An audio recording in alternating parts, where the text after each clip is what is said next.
जहां से चल के आए हूं यूपी में तो आप देख ही रहे होंगे क्या हो रहा है। अब तो महिलाएं भी नाराज हैं इनसे।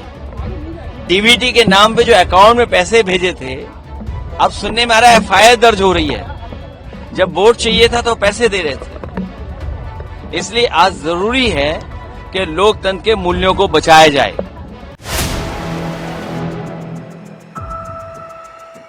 इंडिया गठबंधन की दिल्ली में सोमवार को अहम बैठक हो रही है, जिसमें कांग्रेस सांसद राहुल गांधी, सपा प्रमुख अखिलेश यादव और टीएमसी प्रमुख ममता बनर्जी समेत 23 राजनीतिक दलों के नेता भाग ले रहे हैं। इस बैठक के जरिए विपक्षी गठबंधन मोदी सरकार को घेरने की रणनीति पर जोर देगा और आने वाले चुनाव को लेकर भी मंथन किया जा रहा है। इस बैठक में साल 2027 में देश के सबसे बड़े प्रदेश उत्तर प्रदेश में विधानसभा चुनाव होना है, जिस पर अब पूरे देश की निगाहें टिकी हुई हैं। ऐसे में उत्तर प्रदेश के चुनाव में सपा प्रमुख अखिलेश यादव की भूमिका बेहद अहम हो जाती है, क्योंकि 2024 के लोकसभा के चुनाव में सपा ने जो कमाल किया था, उसका ही नतीजा था कि भाजपा पूर्ण बहुमत से चूक गई और उनको गठबंधन के सहारे केंद्र में सरकार बनानी पड़ी।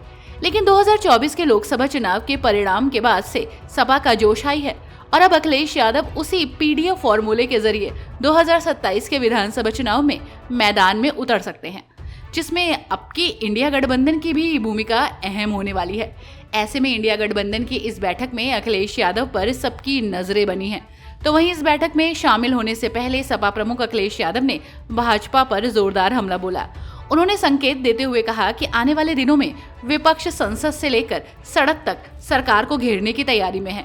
सपा प्रमुख ने मीडिया से बात करते हुए कहा कि एजेंडा और फैसलों पर चर्चा बैठक के भीतर होगी, लेकिन विपक्ष की कोशिश देश में लोकतांत्रिक मूल्यों की रक्षा करने की है। उन्होंने कहा कि हमारी कोशिश होगी कि हम बंधु राष्ट्र की तरफ आगे बढ़ें। लोकतंत्र के मूल्यों को बचाने के लिए सभी दलों को साथ आना होगा। और इसी के साथ अखिलेश ने यूपी की राजनीति का जिक्र करते हुए भाजपा सरकार पर निशाना साधा।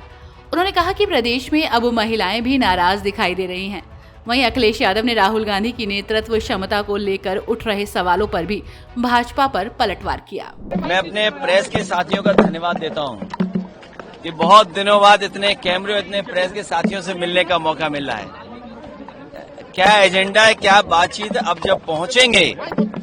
जब पहुंचेंगे तभी तय कर पाएंगे कि क्या बातचीत में और हम लोगों ने फैसले क्या लिए हैं। लेकिन बंधु राष्ट्र बने, हमारी कोशिश होगी बंधु राष्ट्र बने। बंधु राष्ट्र बनाने के लिए हम लोग आगे बढ़ेंगे। जहां से चल के आए हूं यूपी में तो आप देख ही रहे होंगे क्या हो रहा है। अब तो महिलाएं भी नाराज हैं इनसे। डीबीटी के नाम पे जो अकाउंट में पैसे भेजे थे, अब सुनने में आ रहा है एफआईआर दर्ज हो रही है। जब वोट चाहिए था तो पैसे दे रहे थे। इसलिए आज जरूरी है कि लोकतंत्र के मूल्यों को बचाया जाए।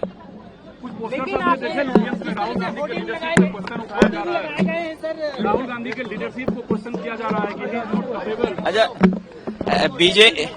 बीजेपी कुछ भी कर सकती है।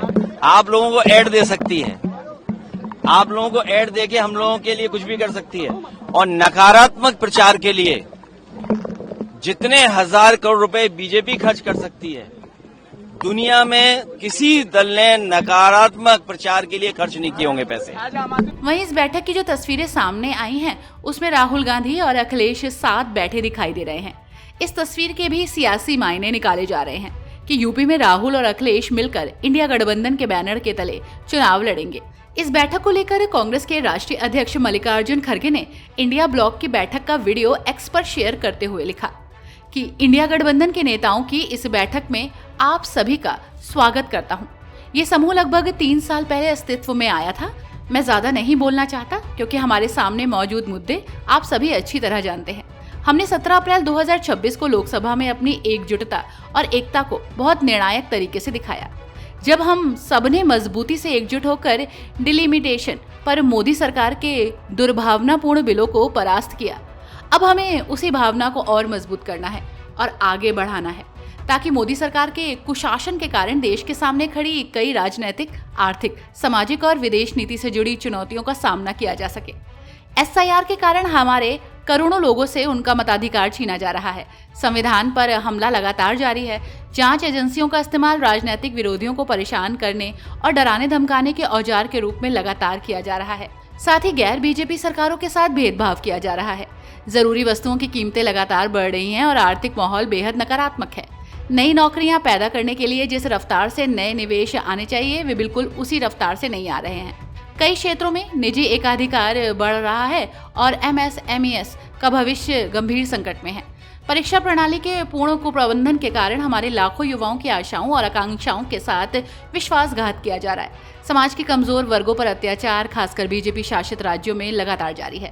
हमारी विदेश नीति के साथ पूरी तरह से समझौता किया गया है और उन पारंपरिक मूल्यों को कायम नहीं रखा गया जिनकी भारत लंबे समय से पुरजोर समर्थन करता रहा है। तो इंडिया गठबंधन ने 2024 के लोकसभा चुनाव के बाद फिर से एकजुट होने की कवायद तेज कर दी है। तो इसके जरिए विपक्ष एक तरफ जहां केंद्र की मोदी सरकार की घेराबंदी करने की तैयारी में है, तो वहीं इस बैठक को 2027 में होने वाले यूपी विधानसभा चुनाव के मद्देनजर काफी अहम माना जा रहा है। तो देखना होगा कि आगे इंडिया गठबंधन इस पूरी बैठक को लेकर क्या जानकारी साझा करता है। वैसे आपकी इस खबर पर क्या राय है, हमें कमेंट बॉक्स में जरूर बताएं।